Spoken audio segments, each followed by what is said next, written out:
تو میں یہ عرض کر رہا تھا کہ مسلمانوں میں ایک بڑا فالٹ جو آیا ہے نا، یہ جو کہتے ہیں نا مولویوں نے جنت جہنم میں لگا دیا، جس کی وجہ سے سائنسی ترقی سے پیچھے رہ گئے ہیں. بات یہ ہے کہ مسلمان اول تو مذہب پہ ہے نہیں، اور جس مذہب پہ ہے وہ والا مذہب جو نبی دے کر گئے تھے.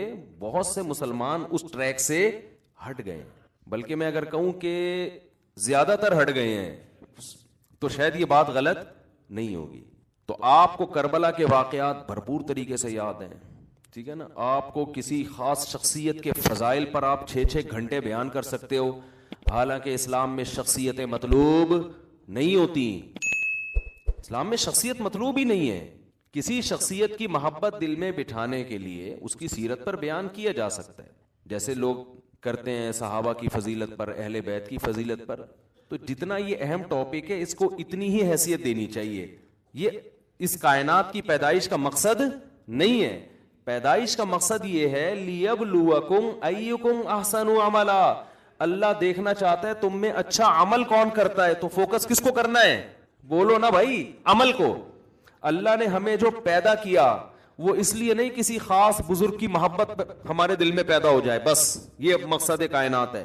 یا اللہ نے ہمیں جو پیدا کیا تو اس لیے پیدا کیا کہ تمہیں کربلا کی ہسٹری کے بارے میں A to Z سب پتہ چل جائے، اور پتہ چل جائے کون غلط تھا اور کون صحیح تھا، تاکہ جو غلط تھا اس کو لعنت اللہ علیہ کہو، جو صحیح تھا اس کو رحمت اللہ علیہ کہو. یہ اس کائنات کا حاصل نہیں ہے، یہ تو واقعات ہیں جن میں تحقیقات ہوتی ہیں کون صحیح کون غلط. تو بس ٹھیک ہے، کچھ تھوڑا سا حصہ ہسٹری کو انسان دے دے. اس کی مثال ایسے ہے جیسے آپ ایگزامینیشن ہال میں بیٹھے ہو، آپ کو بٹھایا گیا پیپر حل کرنے کے لیے. فزکس کا پیپر ہے. پیپر کس کا ہے؟ فزکس کا.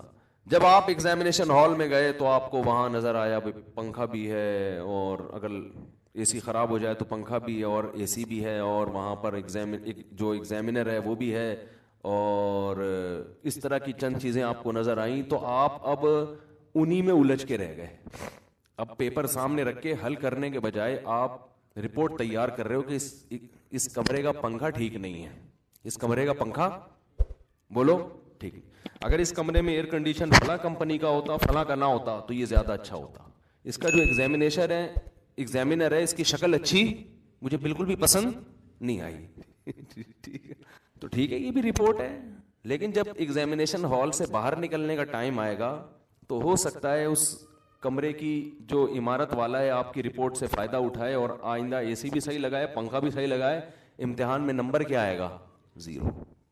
کیونکہ جس کام کے لیے بٹھایا گیا تھا آپ نے اس کو فوکس نہیں کیا. آج بھی امت مسلمہ کو جس کام کے لیے بھیجا گیا تھا، امت کا اصل ہدف وہ کام نہیں ہے. تاریخی واقعات میں لعنت اللہ فلاں لعنت اللہ ہے جو ثابت نہیں کرتا، میں اس کو لعنت اللہ نہیں کہتا، میں اس کو لعنت اللہ ثابت کر کے دکھاؤں گا. جو اس کو رحمت اللہ کہتا ہے میں اس کو لعنت اللہ ثابت کر کے دکھاؤں گا. کیا رکھا ہے ان چیزوں میں بھائی؟ کیوں اپنے آپ کو بیکار چیزوں میں ضائع کر رہے ہو؟ کسی نے اہل بیت کی محبت کو مقصود کائنات بنا لیا. اہل بیت سے محبت ہمارے ایمان کا حصہ ہے، ٹھیک ہے، لیکن پیدا اس لیے نہیں کیے گئے ہیں.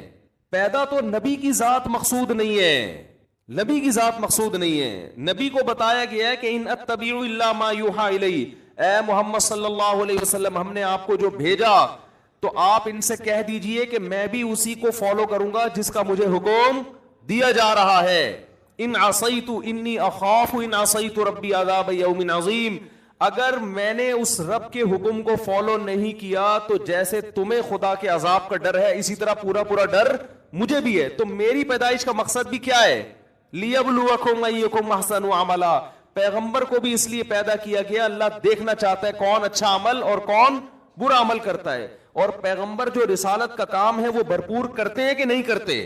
یا ایھا الرسول بلغ ما انزل الیک، اے رسول جو اللہ نے پیغام آپ کو دیا آپ نے بھرپور پہنچانا ہے. فإن لم تفعل فما بلغت رسالتہ، اگر آپ نے پیغام نہیں پہنچایا تو آپ نے رسالت کا حق ادا نہیں کیا. تو یہ آزمائش کس کی ہے؟ پیغمبر صلی اللہ علیہ وسلم کی بھی. تو ہر ایک آزمائش کے لیے پیدا ہوا ہے. یہ جو ہم کہتے ہیں نا محمد صلی اللہ علیہ وسلم مقصود کائنات ہے، یہ مجازن کہا جاتا ہے. اس کا ایک صحیح مطلب بھی بنتا ہے کہ اصل مقصود تو آزمائش ہے کہ کون اچھا عمل اور کون برا عمل. اس مقصود پر لانے کے لیے کس کو بھیجا گیا ہے؟ نبی صلی اللہ علیہ وسلم کو. تو اس لحاظ سے آپ مقصود کائنات ہیں، ورنہ اصل مقصود پیغمبر تو خود ذریعہ مقصود ہیں. سفیر جب کسی کو بنا کے بھیجا جاتا ہے تو میسنجر بنا کے بھیجا جاتا ہے تو وہ پیغام مقصود ہوتا ہے, اس میں میسنجر مقصود نہیں ہوتا. تو مجازن تو کہنا ٹھیک ہے کہ نبی مقصود کائنات ہیں, لیکن حقیقت میں اس کائنات کی پیدائش کا مقصد انسان کی خدمت اور انسان کا مقصد لیبلوکم ایکم احسن عملا, اللہ دیکھ رہا ہے تم میں اچھا عمل کون کرتا ہے. سمجھ میں آ رہی ہے بات کہ نہیں آ رہی ہے؟ دیکھو قرآن نے ہسٹری بھی بیان کی ہے, بنی اسرائیل کی تاریخ قرآن بیان کرتا ہے نا, ہے بھائی, بنی اسرائیل کی ہسٹری بیان کی نا قرآن نے. بولو نا کیا ہو گیا, بہت بیان کیا قرآن نے بنی اسرائیل کی ہسٹری, لیکن قرآن ہسٹری کو ہسٹری کے انداز میں بیان نہیں کرتا. قرآن موسیٰ علیہ السلام کا واقعہ بیان کرتا ہے, اس میں جو کام بعد میں ہوا اس کو پہلے بیان کر دیتا ہے, جو پہلے ہوا اس کو بعد میں. کیوں؟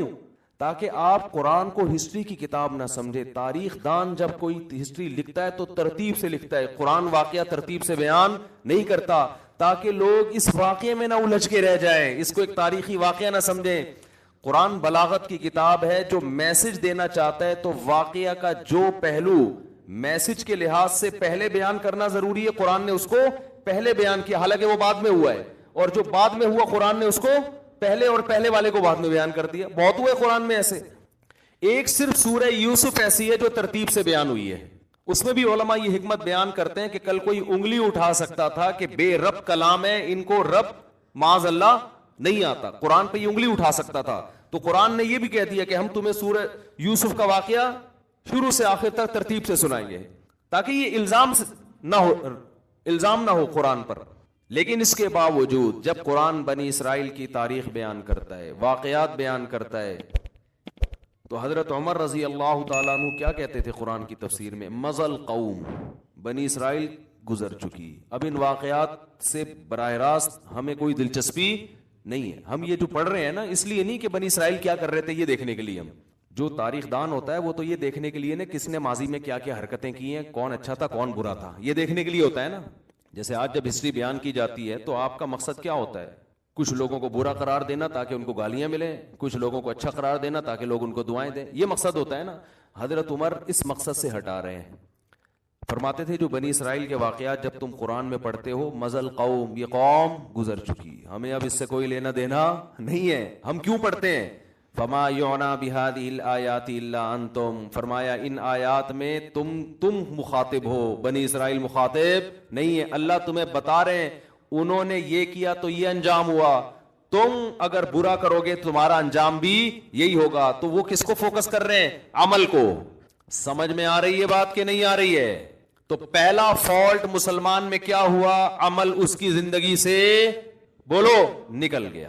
آپ فیس بک پہ دیکھ لو نا, میں تو دیکھتا ہوں ادھر عمل ملے گا آپ کو گورے کا, وہ خلائی سیارہ بھیج رہا ہے خلا میں. آپ فیس بک پہ آپ لوگ بھی دیکھتے ہوں گے, ادھر ایک ناسا کا ادارہ جو ہے نا وہ بھیج رہا ہے, نیچے ایک خطیب کی تقریر ہوگی, پھینک رہا ہوگا, ایک نمبر کا پھینکو ہوگا وہ خطیب. آدمی کہتا ہے یار وہ دیکھو وہ کافر ہے, وہ کیا کر رہے ہیں, وہ سیارے بھیج رہے ہیں, اور یہ کیا کر رہا ہے, وہ ایسے زمین آسمان کے قلابے, فلاں ایسا تھا تو اچھا, فلاں اتنا اچھا تھا, بے ہوش ہو گئے لوگ, یار فلاں تو بہت اچھا تھا, بہت اچھا, تو بے ہوش ہو گئے. تو کیا کریں, بہت اچھا تھا تو بھائی, فلاں اتنا گندا تھا, لعنت اللہ, لوگ لعنت. تو کیا کریں بھائی, گندا تھا تو گندا تھا, اپنے انجام کو پہنچ گیا. ہسٹری کو اتنا بیان کرو جتنی ہمیں ضرورت ہے. تو گورا جو ہے نا وہ ترقی اس لیے نہیں کر رہا کہ مذہب, وہ مذہب پہ چلتا ہے, اس سے اور آگے ہوتا. ہم جو زمین میں دھستے چلے جا رہے ہیں, ایک تو مذہب پہ چل نہیں رہے, اور جو چل رہے ہیں وہ والے مذہب پہ نہیں چل رہے جو قرآن لے کر آیا ہے. انہوں نے قصے کہانیوں میں لوگوں کو الجھا دیا ہے. تو پہلا فالٹ مسلمان کا, میرے پاس تو لوگ بہت آتے ہیں یزید کے بارے میں الجھنے کی کوشش کرتے ہیں, میں کہتے ہیں معاف کر دے بھائی, جا یار تو یہاں سے, ہمیں 4 شادیاں تو پوری ہونے دو پہلے, اور غم میں زمانے میں ہم تو پاگل ہیں تمہاری طرح ان مسائل میں بیٹھ کے اپنے ٹائم ضائع کریں. یزید جائے, ہمیں کیا لینا دینا اس سے. حجاج بن یوسف, ایک صاحب نے کہا آپ کو پتا ہے حجاج بن یوسف بہت نیک آدمی تھا, پیناڈول کے کتنے, میں نے کہا سنا تو یہی ہے کہ ظالم تھا. کہہ رہے نہیں, تحقیق ہے, میں نے کتاب لکھی ہے, پڑھ لیں آپ. میں نے کہا نہیں بھائی میرے پاس ٹائم, میں اگر حجاج بن یوسف, دیکھو غلط نالج حاصل کرنے کا بھی نقصان ہے, میں اگر حجاج پہ کتاب پڑھوں گا نا کچھ مجھے بھی کچھ نہ کچھ جراثیم پیدا ہوں گے. اگلے جمعے میں تھوڑا سا حجاج پہ لک کچھ آئے گا, یعنی تھوڑا سا وہ لک آئے گا. جب میں کچھ پھینک دوں گا حجاج کے بارے میں رپورٹ, تو پھر کمنٹس آئیں گے نیگیٹو, نہیں بھائی وہ تو بڑا ظالم تھا, آپ نے اس کو نیک کر دیا. پھر میں ان کمنٹس پر انسان دیکھو یہ جو کہتے ہیں نا ماحول کا اثر ہر ایک پر ہوتا ہے, عقل مند پر بھی بے وقوف پر بھی. عقل مند پر کم ہوتا ہے, بے وقوف پر زیادہ, لیکن ہوتا ہر ایک پر ہے, ہر ایک پر ہے. اس لیے کبھی بھی آپ اپنی طرف ایسی لا یعنی چیزوں کو آنے نہ دیں جو آپ کے زندگی کے رخ کو چینج کر دیں. میں نے کہا میں وہ کتاب پڑھوں گا, پھر مجھے بھی تھوڑی سی تکلیف ہوگی, پھر میں ایک بیان داغ دوں گا, پھر جب بیان داغوں گا تو نیچے لوگوں کے جب نیگیٹو کمنٹس آئیں گے تو مجھے غصہ آئے گا, پھر اگلا بیان پھر ایک داغ دوں گا میں. پبلک پھر بھی ملے گی آپ کو, آپ کہہ سکتے ہیں نہیں پبلک یہ والی پبلک بھاگنا شروع ہوگی, آہستہ آہستہ حجاج والی پبلک آنا جن کو ان مسائل میں دلچسپی ہے. پھر میں اپنے مجمع کو دیکھ کر خوش ہوں گا, یار ہزاروں لوگ بیان سننے آتے ہیں میرا, اگر میں غلط بیان کر رہا ہوتا تو اتنے ہزاروں کیوں سن رہے ہوتے, کوئی عقل مند مجھے سمجھانے والا نہیں ملے گا, یہ ہزاروں تمہارے جیسے بیوقوف ہیں جو کروڑوں بھاگ گئے ہیں, جو سننے والے تھے ان کی فکر کرو. تو یہ خطیب لوگ اپنے مجمع کو دیکھ کر خوش ہو رہے ہوتے ہیں کہ اتنا بڑا مجمع, یہ نہیں دیکھ رہے کہ تمہارے جیسے پاگل ہیں, یہ اتنے بڑا آپ کو نہیں کہہ رہا میں, ہر مجمع اس قابل تھوڑی ہوتا ہے. دیکھو میرے تفسیر کے لیکچر کے ویور سب سے کم ہیں. میں جو تفسیر کا لیکچر ہوتا ہے نا میرا پیر منگل بدھ کو اپلوڈ ہوتا ہے, مفتی طارق مسعود اسپیچز, حالانکہ سب سے زیادہ محنت میری اس میں ہوتی ہے, سمجھ رہے ہیں نا, اس لیکچر کو ڈیلیور کرنے میں سب سے زیادہ میری کھوپڑی استعمال ہوتی ہے. علم اس میں جو ٹوٹا پھوٹا اللہ نے علم دیا وہ اس میں ظاہر ہوتا ہے, مسائل کا علم, فقہی احکام ہے, پوری قرآن کو حل کرنا, لیکن اس کے ویور اس کے سننے والے بہت تھوڑے, اس لیے کہ علمی مزاج رکھنے والے لوگ مارکیٹ میں بہت کم ہیں. کیونکہ وہ 40 منٹ کا سننے کے لیے انسان کو جس میں واقعی سیکھنے کا جذبہ پیدا ہوگا وہ سنے گا. تو ہر آدمی کو یہ ذوق نہیں ہوتا علم کا. لیکن اگر ہم کوئی لطیفہ چھوڑ دیں, وعلیکم السلام بھائی عبد الغفور, صحیح ہے نا, ایک لطیفہ تھا نا, تو وہ یار لوگ ایسے دیکھ رہے ہیں جیسے کبھی سنا ہی نہیں انہوں نے کوئی لطیفہ. وہ ایک قاری صاحب تھے نا, قبرستان کے قریب سے گزرتے تھے, کبھی بیمار نہیں ہوتے تھے, بچوں کو پریشان نہیں تھی, بیمار نہیں ہوتے تو چھٹی بھی نہیں کرتے. تو ایک بچے نے قبر کے پیچھے چھپ گیا, قاری صاحب کا نام تھا عبد الغفور, انہوں نے سلام کیا قبر میں نا, السلام علیکم یا اہل القبور, آواز آئی وعلیکم السلام بھائی عبد الغفور, بچے نے چھپ, بچہ بے ہوش ہو گئے, او سوری وہ قاری صاحب بے ہوش ہو کے گر گئے. جلدی جلدی اسپیڈ میں لطیفہ ایسا ہی ہوتا ہے. تو یہ مجھے کراچی ایئرپورٹ میں جو سیکیورٹی کے آفیسر ہیں نا مجھے ملے, میری ملاقات ہوئی ایئرپورٹ میں. سیکیورٹی آفیسر بہت ایک بڑا گریڈ ہوتا ہے, تو وہ مجھے جب میں جا رہا تھا تو ملے, گلے ملے, ارے مفتی صاحب بڑے زبردست. میں نے کہا خیریت, وردی میں, کہہ رہے یار ابھی آپ کا بیان سن رہا تھا. میں نے کہا کون سا؟ انہوں نے بھائی عبد الغفور والا لطیفہ لگا. تو اگر ہم بھی وہ رپورٹ پوری حجاج بن یوسف والی پڑھ لیتے تو آگے بیان کس پر ہوتا؟ پھر حجاج بن یوسف, پھر بنو امیہ. بعض لوگوں کا کام ہی بنو امیہ, تو بنو عباس نے یہ کیا تو بنو امیہ نے یہ کیا. ابے چھوڑ دے, اچھے برے لوگ ہر قوم میں گزرے ہیں. بنو امیہ میں کچھ برے تھے کچھ اچھے تھے. جو برے تھے وہ بھی ہر وقت برا کام نہیں کر رہے تھے, انہوں نے بہت سارے اچھے کام بھی کیے, اور جو اچھے تھے انہوں نے بھی کچھ برے بھی کیے. لیکن آپ جب ایک کھوپڑی بنا کے بیٹھ جاتے ہو نا تو بنو امیہ کا لفظ ہی آپ کو چڑ ہو جائے گی. بعض لوگوں کا زندگی کا مقصد ہی یہی ہے بنو امیہ کی ایسی کی تیسی کرنا, تو بس بنو امیہ کا لفظ آئے گا تو اب جو ان کے اچھے اچھے کام ہیں وہ بھی سائڈ پہ. ہم جب جہلم تشریف لے جا رہے تھے نا, جہلم ویسے تو میں کبھی نہیں کہتا میں تشریف لے جا رہا تھا, میں جا رہا تھا, لیکن وہاں مجھے ایسا لگتا ہے کہ میں تشریف لے کے جا رہا تھا. ٹھیک ہے, تو کچھ چیزیں جو ہم نے تھی ان میں یہ بھی کچھ سوالات تھے, وہ اس سے متعلق بھی تھے کہ حضرت معاویہ کے بارے میں جب کوئی الفاظ آتے ہیں تو آپ ان کو بغیر تعویل کے ان کی شخصیت کو مجروح کر دیتے ہیں. آپ حدیث میں کوئی ایسی بات آئی ہو, لیکن وہی صحیح مسلم کی حدیث جب عبداللہ بن عباس کے بارے میں ہے, حضرت علی کے بارے میں, تو وہاں کچھ اور ایک دم گھما دیتے ہو بات کو. تو اس طرح ہم نے بہت ساری مارکیٹ میں خاندانی چیزیں تیار کی ہوئی تھی. اس کا مطلب آپ کو حضرت معاویہ سے ذاتی بغض ہے, کیونکہ اہل بیت سے محبت کے دعوے دار ہو تو ان کے بارے میں اگر کوئی ایسی چیز آئے جس کا غلط مطلب بھی نکل سکتا ہو صحیح بھی, تو آپ صحیح نکالتے ہو. وہی الفاظ حضرت معاویہ کے بارے میں آئیں گے تو آپ کو ایک دم آگ لگنا شروع ہو جاتی ہے. سمجھ رہے ہو نا؟ تو اس کا مطلب آپ کو حضرت معاویہ سے کوئی ذاتی مسئلہ ہے آپ کے ساتھ, یہ کوئی حق بیانی نہیں ہے. اور یہ ذاتی مسئلے ان لوگوں کے ساتھ ہوتے ہیں جو عملی زندگی چھوڑ کر لوگوں کو فضول چیزوں میں الجھانا شروع کر دیں, ان کے انا کا مسئلہ بن جاتا ہے. جیسے میں اگر حجاج بن یوسف کے حق میں تقریر کرنا شروع کر دوں, اب کیا ہوگا کہ میرا امیج دنیا کے سامنے جائے گا کہ بھائی ان کی نئی تحقیق مارکیٹ میں آئی اور حجاج بن یوسف سے محبت کرتے ہیں. اب جتنے محبین ہیں وہ میرے ارد گرد جمع ہو جائیں گے. اب میں حجاج کے خلاف کوئی لفظ برداشت, اس کے ہر ظلم کی تعویل کروں گا میں. اور اگر مجھے اس سے نفرت ہوگی اور میں اس کے خلاف بیانات شروع کر دوں تو اس کے اچھے کاموں کو بھی میں غلط رخ پہ لے کے جاؤں گا، کیونکہ میرے گرد جو مجمع اکٹھا ہو رہا ہوگا وہ ان لوگوں کا وہ جو حجاج سے نفرت کرتے ہیں. تو آپ میں فالٹ یہ ہے کہ آپ نے ایسا ٹاپک چنا کیوں جس کا انجام یہ ہو. آپ پریکٹیکل باتیں لوگوں کے سامنے کرتے ہیں جن کا عملی زندگی سے تعلق ہے. سمجھ میں آ رہی بات کہ نہیں آ رہی؟ آپ نے حضرت معاویہ کو معاذ اللہ نقل کفر، ہمیں تو یہ بولتے ہوئے بھی ڈر لگتا ہے، اتنا برا بلا کہہ دیا کہ اب آپ کو ان کی اچھائی میں جتنی حدیثیں ہیں ان کی تعویل کرنی پڑیں گی، اور ان کے اگینسٹ جو حدیث جا رہی ہے اگر اسی قسم کے الفاظ اہل بیت کے بارے میں ہو تو اہل بیت کے بارے میں ان حدیثوں کا میں آپ کی کا مطلب کچھ اور ہے، حضرت معاویہ کے بارے میں مطلب کچھ اور ہے. حضرت معاویہ پہ سب سے بڑا اعتراض کیا جاتا ہے کہ وہ معاذ اللہ گالیاں دلوایا کرتے تھے، اس میں سب و شتم کا لفظ، یہ میرا ٹاپک نہیں ہے لیکن بات تھوڑی سی میں چلا دوں. سب و شتم کے الفاظ ہیں نا، سب کے معنی عربی میں گالی کے بھی ہوتے ہیں. کسی کی پالیسی سے اعتراض کرنا اس کو بھی سب کہا جاتا ہے. جب حضرت معاویہ کے بارے میں آتا ہے نا سب کیا کرتے تھے تو انجینئر صاحب ترجمہ کرتے ہیں گالیاں دیتے تھے. لیکن جب عبداللہ بن عباس اور حضرت علی کے بارے میں آتا ہے کہ آپس میں یتصاب بانی، کہ وہ ایک دوسرے پہ سب کر رہے تھے، تو یہاں گالیاں نہیں ہیں، یہاں ایک دوسرے سے اختلاف کر رہے تھے. ٹھیک ہے نا؟ اور کر کیوں رہے تھے؟ حضرت معاویہ اگر سب کر رہے تھے تو اس کی بیس کہتے ہیں غلط ہے، حکومت چاہتے تھے، امت میں لڑوانا چاہتے تھے. لیکن علی اور ابن عباس آپس میں سب کر رہے تھے تو وہاں انسان ہے، رشتہ دار ہے، آپس میں ہو ہی جاتی ہے. سمجھ میں آ رہی ہو؟ یہ چل رہا ہے مارکیٹ میں. ان کو محقق کہتے ہیں، ان کو کیا کہتے ہیں؟ محقق. اور لوگ دیکھو کیسے دیوانے ہو رہے ہیں. ہم تو عبداللہ بن عباس سے بھی عباس اور حضرت علی رضی اللہ تعالیٰ عنہ، ہم تو ان دونوں سے بھی عقیدت کرتے ہیں. تو ہم تو معاویہ سے بھی عقیدت رکھتے ہیں. ہم کہتے ہیں جو مطلب وہاں ہے وہی حضرت معاویہ کے بارے میں بھی وہی مطلب ہے. لیکن اب یہ ٹاپک نہیں ہے کیونکہ ہمیں ان ٹاپک سے دلچسپی نہیں ہے. یہ تو ان لوگوں کی فیت کو ہمیں تو زبردستی ان چیزوں میں دھکیلا گیا ہے، ڈالا گیا ہے. یہ ہمارا ٹاپک تھوڑی ہے. اگر یہ ٹاپک ہوتا میں 4 شادیوں پہ کتاب لکھتا. پھر بولو بھائی، ہم تو دیکھ رہے تھے بیوہ عورتیں تباہ ہو رہی ہیں، برباد ہو رہی ہیں، کنواری لڑکیاں برباد ہو رہی ہیں. تو ان کو کیا اس ٹاپک سے کہ یزید رحمت اللہ علیہ لعنت اللہ، وہ کہنے بھائی ہمارا گھر بساؤ یار، باڑ میں جائے وہ، ہمیں کیا کرنا ہے اس سے. آپ نے ان کے لیے کیا کیا ہے؟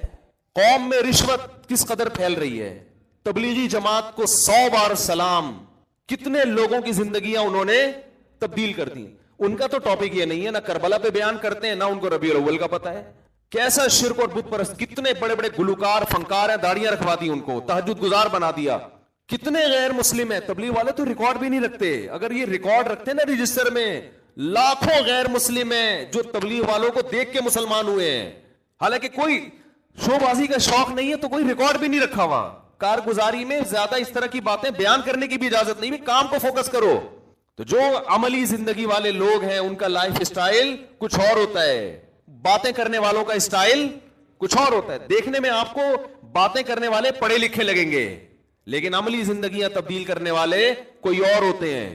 میں تو جانتا ہوں کیسے کیسے لوگوں کی زندگیوں کو تبدیل کیا ہے، کیا کیسے کیسے پتھر دلوں کو تبلیغ جماعت میں نکل کے رام ہوئے وہاں چرسی. جی تو کتنے لوگ ہیں دنیا میں جن کو ہم جانتے ہیں، ایسے لڑکوں کو جو قتل کیا کرتے تھے، جو شراب پیا کرتے تھے، تبلیغ میں وقت لگا کر ان کی زندگیاں چینج ہو گئی. اگر ان کو کسی ایسے خطیب کے محفل میں لے جا کے بٹھا دیتے کہ وہ بیان کر رہا ہے جناب اس پہ کربلا پہ بیان کر رہا ہے اور حجاج بن یوسف پہ رپورٹ پیش کر رہا ہے اور بنو امیہ پہ رپورٹ پیش کر رہا ہے، یہ لوگ شراب چھوڑتے؟